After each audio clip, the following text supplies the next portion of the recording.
Woody Woodpecker Takes a Trip, a Little Golden Book.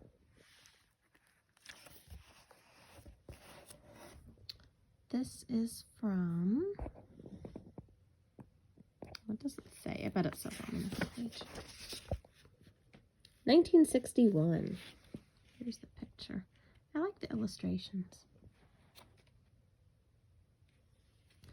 Woody Woodpecker sat in the middle of a pile of boxes, bags, and barrels. "I'm tired of my job," he sighed. "All day I make holes in life preservers. All night I make holes in donuts.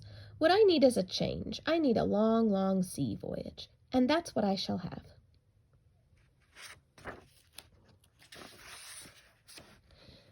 Splinter and Knothead were thrilled when they heard Woody's news. "Sailing, sailing over the bounding waves," they sang. "Not so fast," Woody said. "First we have to find the right boat to sail on." They walked down to the harbor to look at boats. There were blue boats and new boats, old boats and coal boats, boats that looked a frightful sight, but no boat that looked exactly right.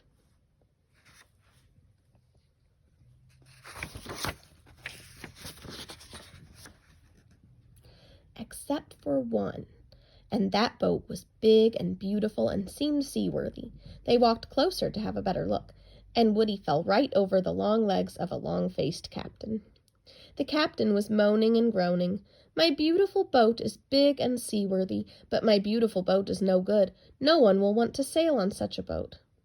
"Don't say that, Captain," Woody said. "We want to sail on your boat. We want to take a long, long sea voyage."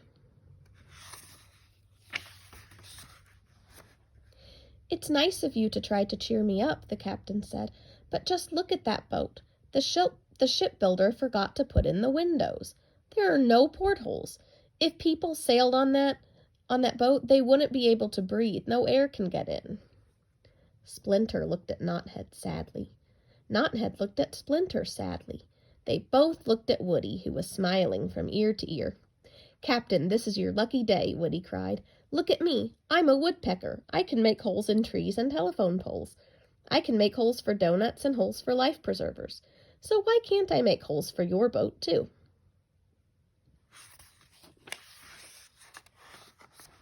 The captain raised his head. The captain nodded his head. The captain stood on his head for pure joy.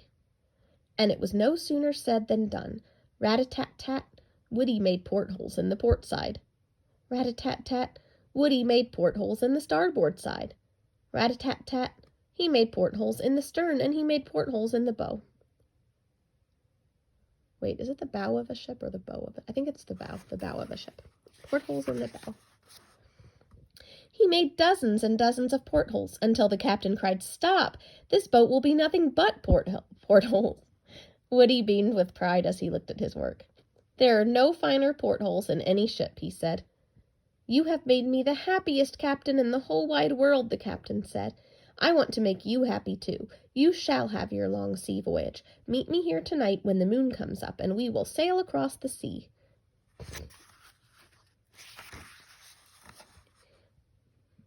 They ran home to get ready. In a flash, Woody packed up a suitcase.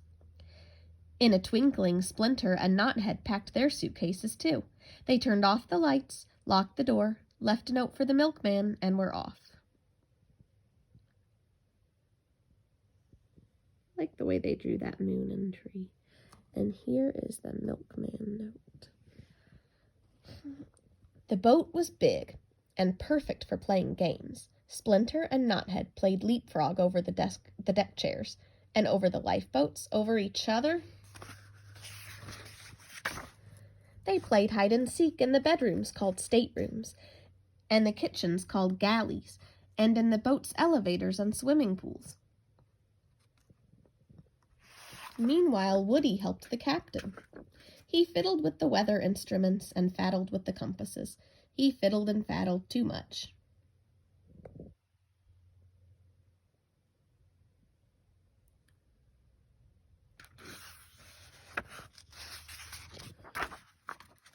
Woody helped the captain steer the big boat.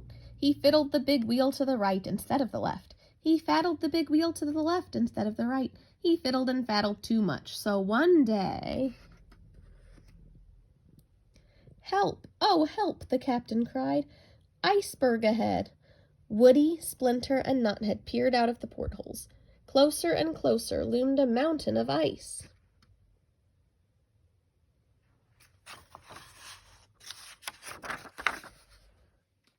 "My boat!" the captain cried. "My beautiful boat with its portholes will be smashed to smithereens." The captain began to cry. "I can make holes in trees and telephone poles. I can make holes for life preservers and holes for donuts. I can make a hole in an iceberg big enough for a boat to pass through." The captain raised his head. The captain nodded his head and laughed. The captain stood on his head for pure joy.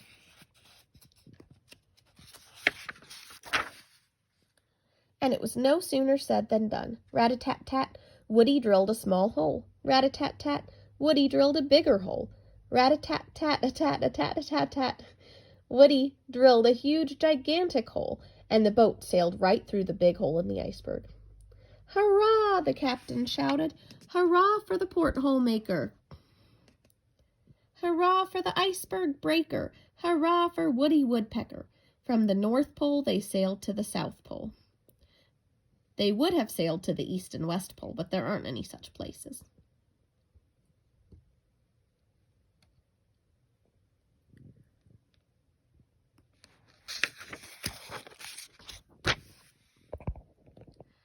If ever on a Sunday you happen to find yourself at the South Pole, you might see penguins and seals playing horseshoes with rings made of ice. They will tell you, in penguin and seal talk, that the ice rings were made by a certain woodpecker by the name of Woody, who happened to pass by one day.